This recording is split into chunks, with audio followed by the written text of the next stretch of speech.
Film Dive Podcast. And it was just sequel after sequel after sequel. There was no character development at all. Just that on pure technical levels. There are filmmakers that don't want it just to be an entertainment experience. Hello and welcome to Mid Academy Online's Film Dive Podcast. And today we're going to be talking about Dreamworks Animation. Dreamworks, one of the newest to the block. Where dreams work. Anyway, moving on to Shrek 2. It was still good. Probably it's not as memorable as the first. I thought it was a great sequel when it came out. I actually preferred it than the first one, and because I think the gingerbread man had a bigger role. Yeah, well, everyone liked him. Yeah, or not my gumdrop buttons. All that kind of stuff. I loved it. It was a good film. Good extension. Obviously, the first one's so tight. Yeah. Whereas the second one, it this gets a bit bloated. This was trying to expand a world that wasn't meant to be expanded. Yeah. So it's a bit. You sort of see that kind of building and far away, and it's kind of breaking under that weight. But as terms of a film, it was pretty good. Mm. But you knew that this was not going to last. Yeah. Right? It's like, how far can they push this? So it was interesting to play with that. They definitely pushed it, I'll tell you that much. That iconic scene where the big giant walking around and they got that song. Yeah. Whatever it was, you can be a hero, whatever it is. That one. Anyway. Look at Puss In Boots, who effectively got his own spin-off. Shrek became one of those franchises that just kept going when it shouldn't have been going. So it had all these still making money. Specials and the Christmas specials, all sorts of stuff getting created where they were just like really merchandise, milking everywhere. It became like the fucking Disney shit. Yeah. So that's why we saw spin-offs, all sorts of stuff. Around this time, the early 2000s. Oh my god! Here we go. Now I just saw what you're flicking to next. So the next one, speaking of copies, blatant. Anyone listening, try and guess what this next one is. Leave a comment. Yeah. It is Shark Tale. Or AKA Finding Nemo wannabe. Yeah. They obviously heard the pitch of Finding Nemo and said, let's just grab it. Yeah, whispers through the bloody studio walls. So in terms of a film, but obviously they DreamWorksified it. Yeah. Where it is very grungy and gritty and cheapy shit. It's where effectively it's all built on like pop culture references. That's all it is. It's just one big pop culture reference. I find it cheap. I find it quite cheap. Yeah, it is very cheap. Very cheap.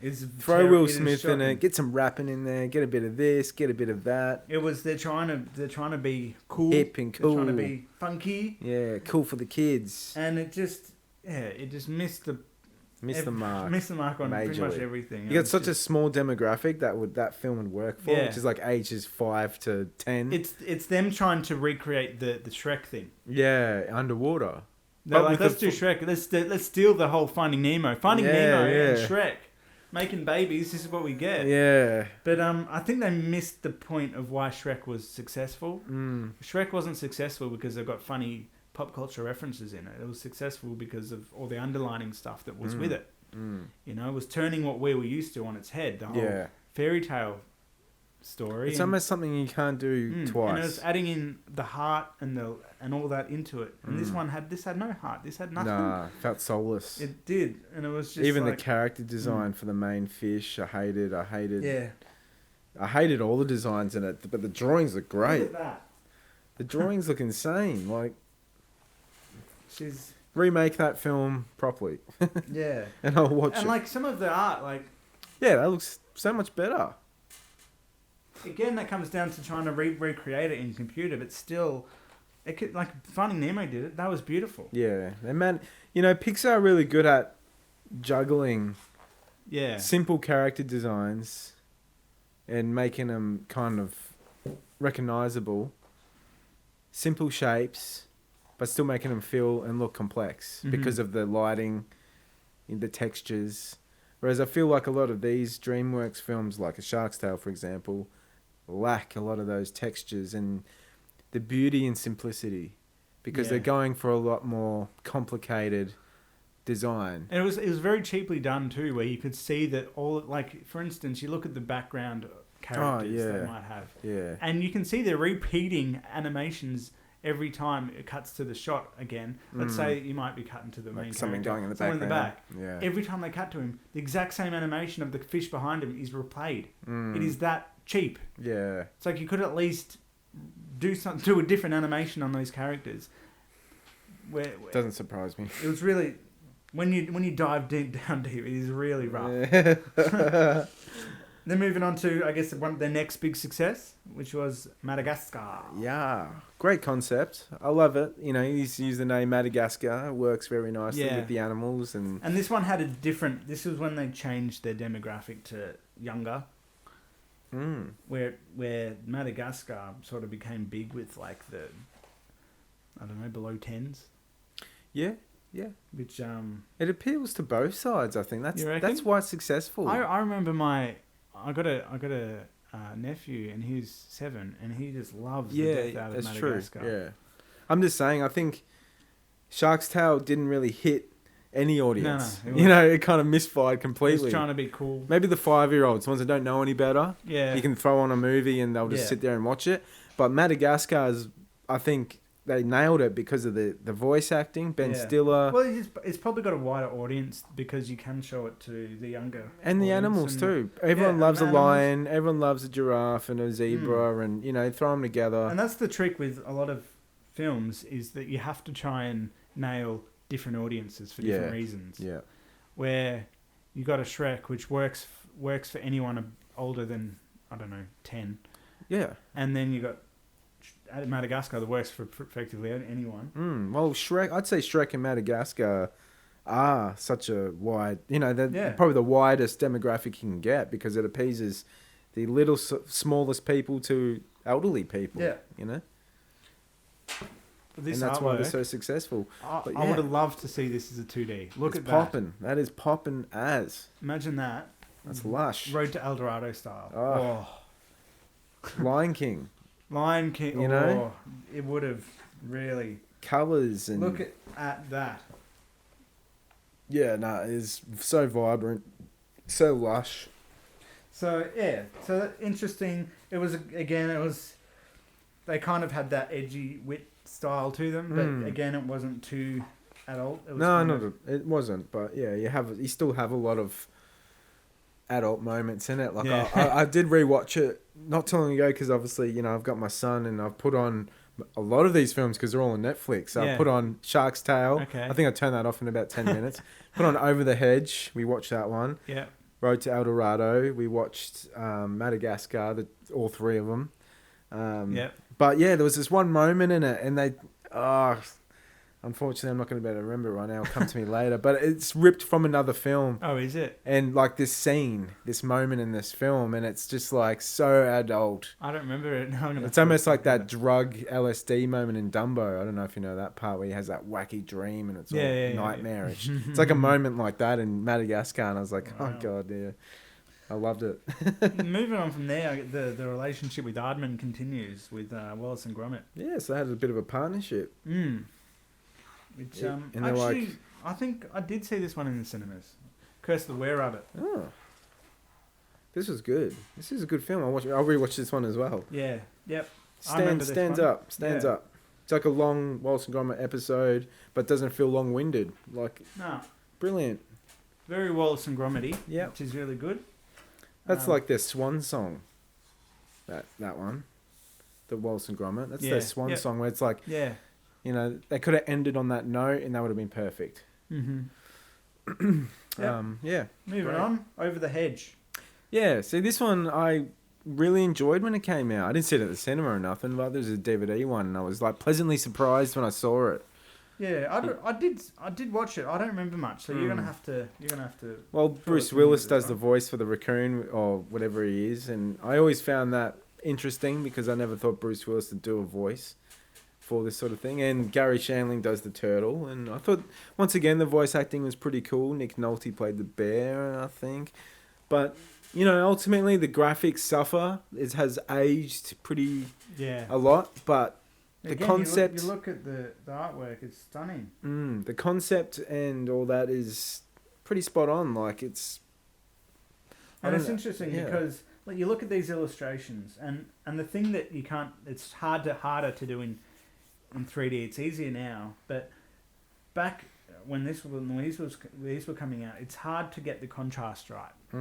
The thing that makes some of this artwork looks beautiful is because the contrast. You see the contrast. You can see the lighter parts in the grass. You can see the darker parts in the shadows, and you can't do that in 3D. You can do it now. The first film to do that was the Lego Movie because they had a new technology that was on board. Wow. That was effectively created that allows more stops of light to be shown in 3D. In a 3D space, which is built to emulate real life, and that's half the reason why the Lego Movie looked so real. Yeah, okay. It's pretty amazing that it took that long for them to get that happening. But that's why any film that was coming out back then, apart from like the Pixar stuff, all looked very Flat. plain and horrible.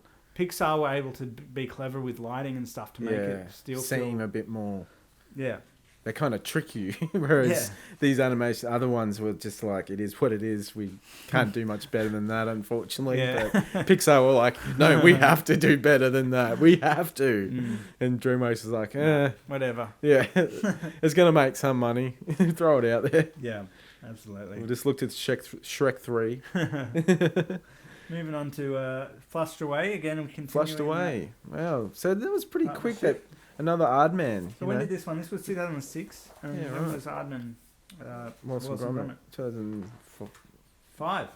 Oh, shit. So they were pushing double projects. Yeah, working on two. Gee, they would have been stretched pretty This thin. one was...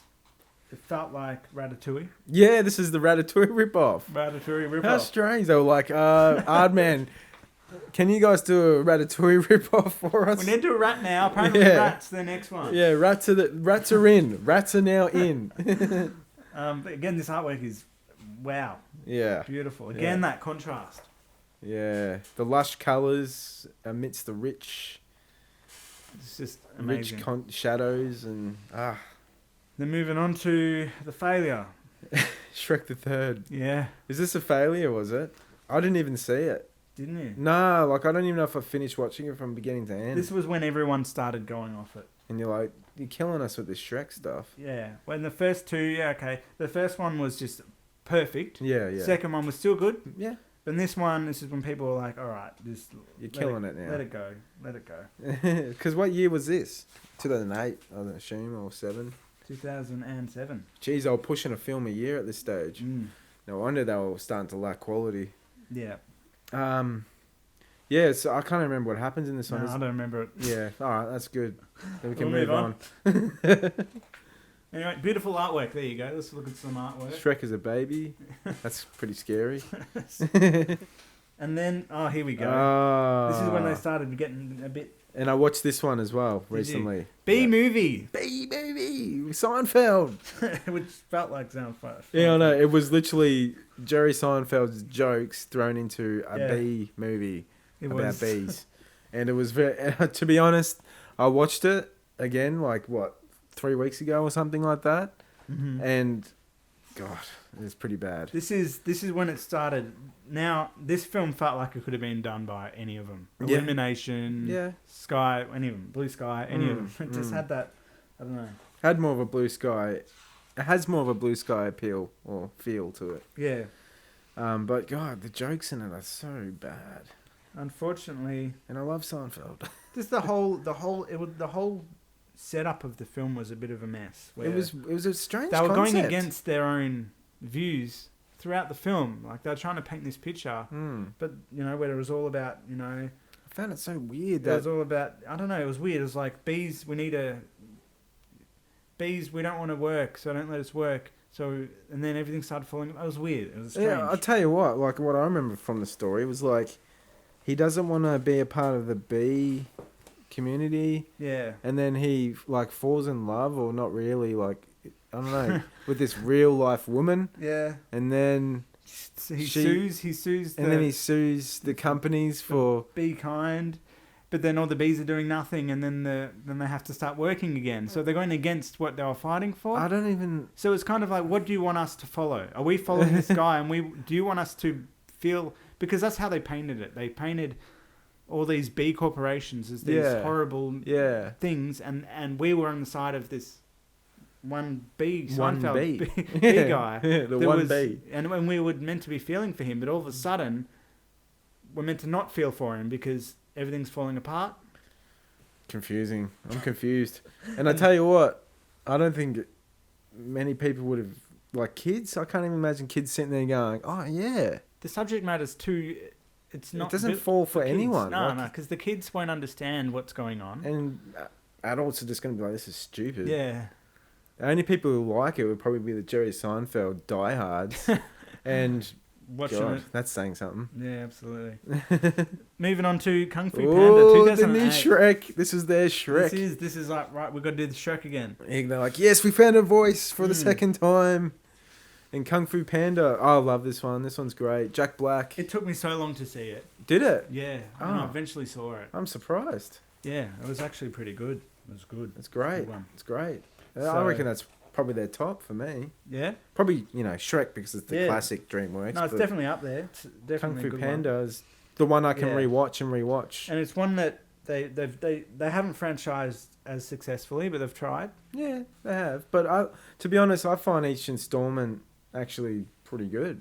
Yeah. To be honest, it's like the How to Train Your Dragon thing. I think we're coming up to in a minute. Yeah, anyway. well, that's another thing in itself. But in terms of it hasn't had such a pop culture effect. I wouldn't. I'm not surprised it Yeah. hasn't. Yeah, so it's not like everyone knows Shrek, but Kung Fu Panda doesn't have that same. Widespread appeal. Yeah. Yeah, no. Moving on to Madagascar. Madagascar 2, Escape to So they have like three. Africa. Yeah, so after Shrek kind of had its trilogy, they were like Kung Fu Panda started up, Yeah. Madagascar was still going strong, and this one is like a Lion King going to Africa. Oh, it is, yeah. Yeah, this is their Lion King ripoff. But it's this Pride of artwork Lions. is amazing. Wow, look at Compared to the film itself. So stylish and so. Imagine like if this is what it looks like. Mm, My lord, I know we're Yeah. we're hardcore artists here saying Yeah. this, but still like that as a if they did the film like that, that's the timeless quality. that is beautiful. Mm. Monsters versus aliens. This is like a 1950s kind This- of pulp sci-fi. This is Thing. Illumination to me. This feels very Yeah, I was like, these guys don't know what they're doing, sort Yeah. of film. It was Few crazy Very ideas. interesting. Look, it's look at that. yes. I'm with them on it. I'm like, yes, show me this movie of monsters, Animated and Star aliens. Wars. Come on, let's do it. Yeah, it's great. It's great. It's good. Looks great. That one's amazing. Yeah. See, the concepts are brilliant, and then it's just trying to bring them into the 3D environments where it suffers, and then they dumb Wow. them down too Imagine much. that. Imagine that. Yeah. Wow. If that was the film. Was this their Monsters Inc. ripoff? I shouldn't say that. 'Cause Yeah, it's not well- really, but it's just got monsters in the title. Well, I it probably could be, thought, it we could need have our been. monster film. Yeah. You know, Which was is kicking it's around. interesting because all the films that were and there's Rip-offs. sci-fi. all the films that were rip-offs fell apart. They just no. Yeah, it's just But like, all the films that were successful, are the ones where they found their own voice. yeah, which is yeah, interesting. it is. Um, That sci-fi 50s element, like Mm. spot on. I love that concept. It's a great concept that could be really I good. would have loved to see that. That could have Wow. been really cool. Absolutely. Could have been like noirish, like yeah, film very noir. much and noir. Yeah, play Yeah. with the colours and the Yeah. contrast Yep. and the lighting The and 50s, like Incredibles, Oh. what they did with Incredibles, with the music and the yeah, absolutely. yeah, the style. That would have been an amazing film. Yeah, this could have been their Because superhero one. especially because it would have been a true homage, and I think that's what they're going for, an homage to these style of films that were Yeah. coming out in this period, Yeah, in like the 40s, 50s kind of time. We started seeing all these monster films. yeah, Um, absolutely. so, and I think by the looks of it, that was their inspiration. Great. Like on paper, all their ideas are so good, and then it's just like what happens to that, how Yeah. it gets dumbed down. And now the next big one, and now this one's a fun one. How to Train Your Dragon. Loved it. Because they were telling us a story. So when I went to the workshop, the 1 day workshop, they had all of their heads of their all of the team Of the departments. of all the Yeah. departments Yeah. at DreamWorks Animation. Like head animator, lead animator. And there was in the exhibition they had this really cool sequence where you stand in there, and you feel like you're standing on top of a dragon and it flies around the world, Ah, and that was really cool. like a simulation. And they were telling us how much of a pain that was to make, because they had to borrow all this render time off the actual film, Oh, right. and they were always getting pushed back because no, we've got to get this film done, and they were like trying to say no, we just need to get this done for this exhibition, this little exhibition in Melbourne. We need to get it done. So, and then he said in the end, they put it into After Effects and they had to get it rendered, and it was like giant. They would have resolution. taken forever. And so what they had to do is they didn't get it rendered in time, so they put it onto a laptop, and they got it, and they asked they went on the plane and they asked the hostess, "Do you have a PowerPoint at all?" And so they found a PowerPoint in the staff section of the plane, and they plugged the PowerPoint in and they shoved it in this drawer and shut the door and let it render while they're on the plane to Melbourne. Before it was meant to be put on the exhibition. Nuts. That is nuts. Oh man, this film, I was like, heard a lot of buzz when it came out, like, Yeah. and you know, a lot of people were saying it's a decent animation, and dragons, you know, and say no more. I was like, wow, dragons, Vikings, what a great, you know. This is up there. This will be one of my favorites. Oh, absolutely, and one of my favorites that they've done. that really showed me like these guys can stand on their own too. Yeah, because 2 it feet. really had their own voice, and it wasn't trying to redo Shrek. It wasn't trying to Redo any Pixar or Disney. They were wasn't just trying to like, we're rip doing off. their own thing now. But it was its own world. It was a completely new world they invented. Yeah, I love all the characters and the voices. You know, you had Gerard Butler as the dad, who I thought worked really well, and I mean, who doesn't like Toothless the dragon? Like, Yeah. that's just such a great design, and I think that's why the film works so well, because the kids and, you know, not just kids, but a lot of people gravitated towards the Toothless dragon. Everyone wants that dragon. Everyone has a cat or a dog that is, you know, Yeah. the embodiment of that kind of creature, and it's like you can see a lot of sort of that cutesy, the way it emotes, the dragon emotes different, you know, feelings, and I love that, and I think they nailed that with this film.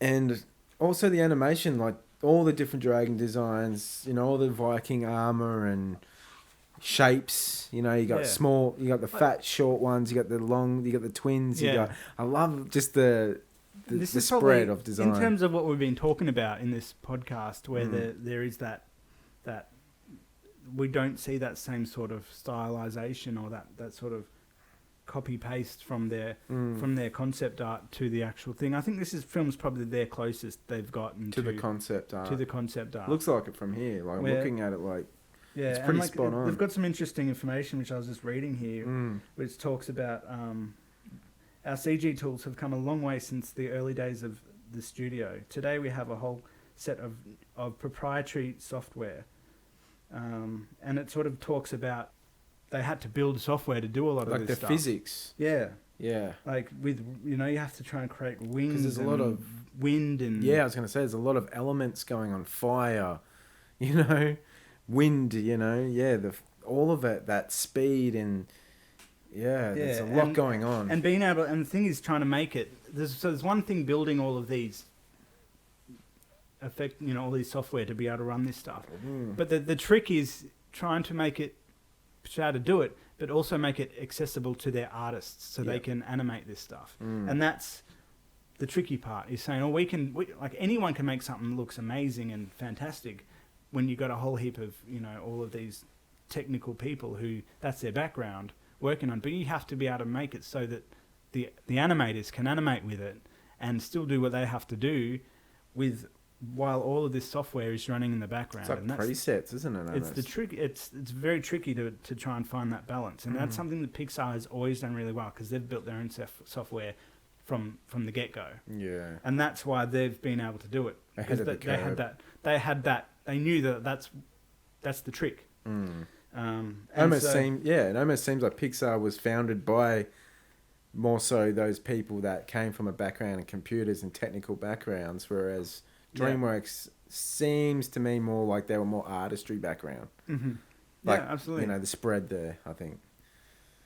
the differences. Then moving on, we're just gonna try and rush through these. Yeah, keep moving. Shrek Forever After. I didn't see it, so I'm not gonna say anything. Do you have got much to add to it? Nah, it died.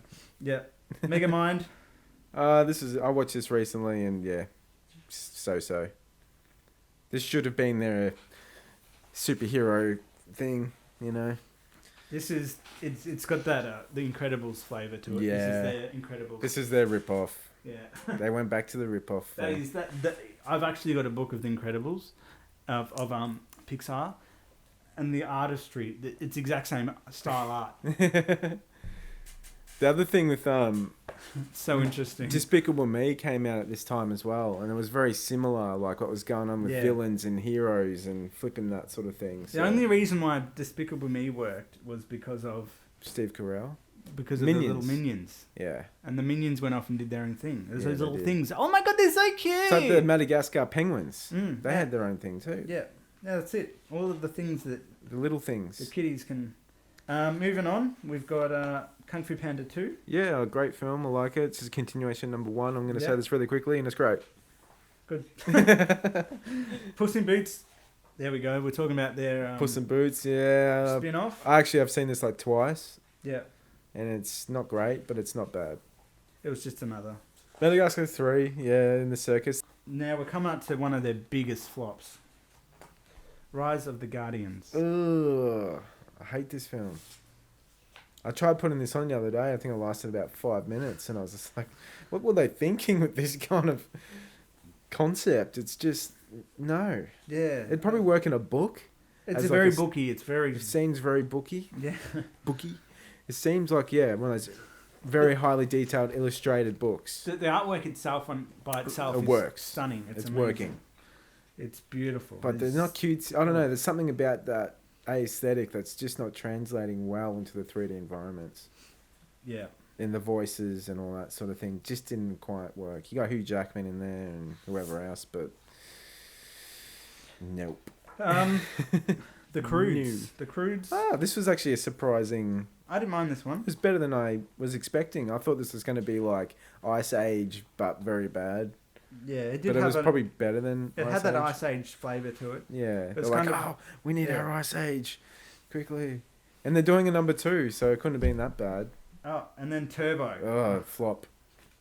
Massive Turbo. flop. This was... I wouldn't Oh. watch... You could not force me to watch this film. You know?